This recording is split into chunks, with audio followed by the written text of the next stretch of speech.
Hey y'all, welcome back to No Bandages Podcast. It's your girl Lisa, and today we're talking about addiction and the message it carries. You know, addiction doesn't just show up out of nowhere. It doesn't kick the door down on a good day and say, hey, let me ruin your life. It whispers.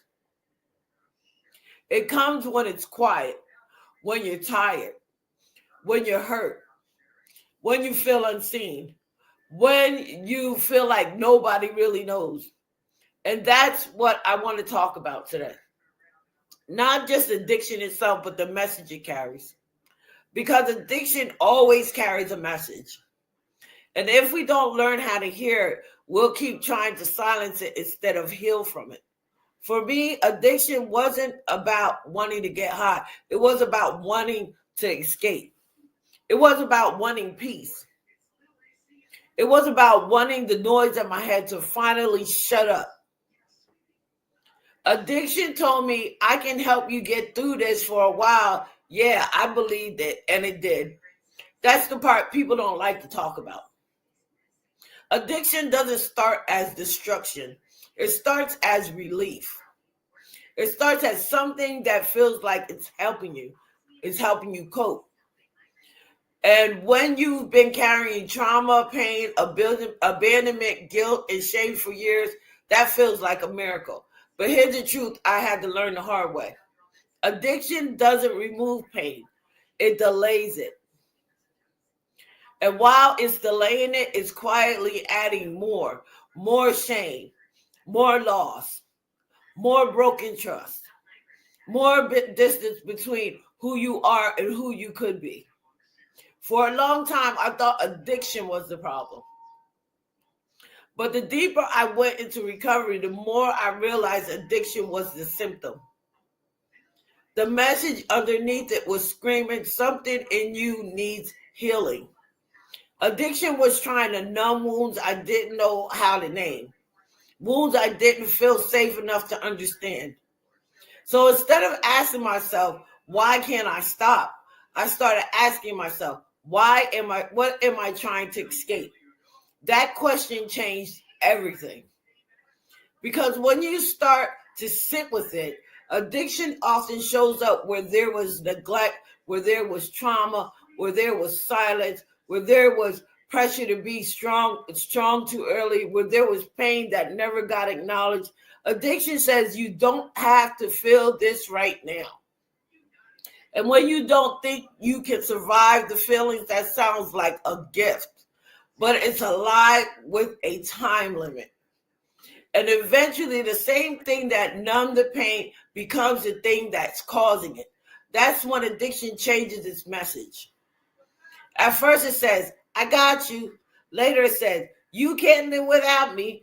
And that's when it turns from comfort to captivity.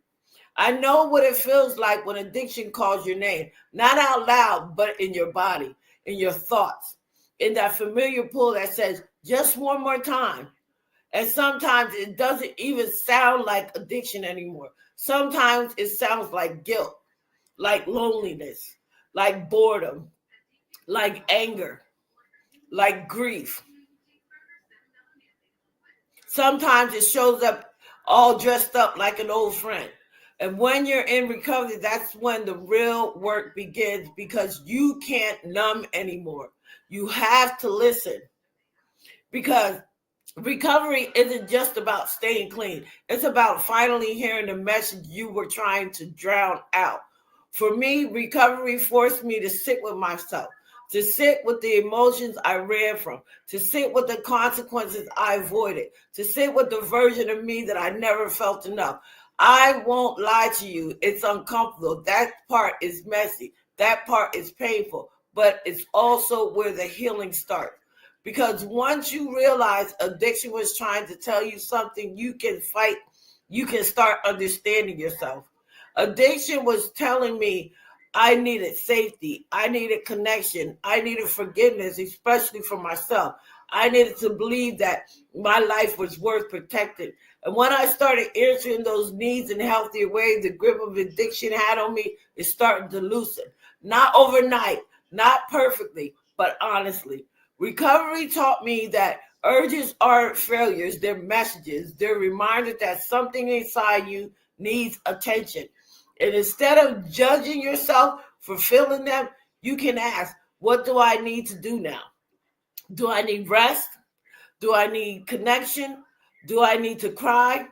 Do I need to set boundaries? Do I need to forgive myself for something I'm still carrying? Because addiction feeds on silence, it feeds on shame, and it feeds on isolation. And recovery thrives on truth. That's why I created No Bandages. Because healing doesn't happen when we keep covering things up. It happens when we're honest about our wounds. If you're listening to this and addiction is calling your name right now, I want you to hear this clearly. That call doesn't mean you're weak. It means something in you still needs care. And you don't have to answer that call the way you used to. You can pause. You can breathe. You can reach out.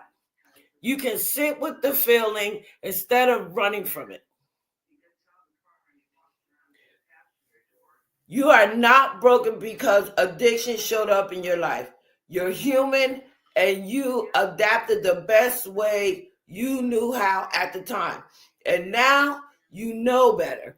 You know you're healing. Now you're choosing yourself.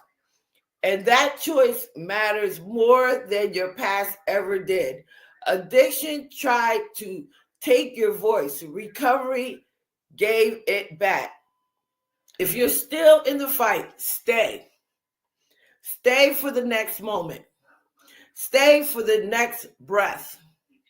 Stay for the version of you that's still becoming. Because the message addiction carries doesn't get the final word. You do. If this episode spoke to you, helped you, or made you feel less alone, please subscribe, like, and share. Share it with someone who needs to hear this. This is no bandages, no hiding, no pretending, just truth. I hope I helped somebody, and I hope you really got something out of this message.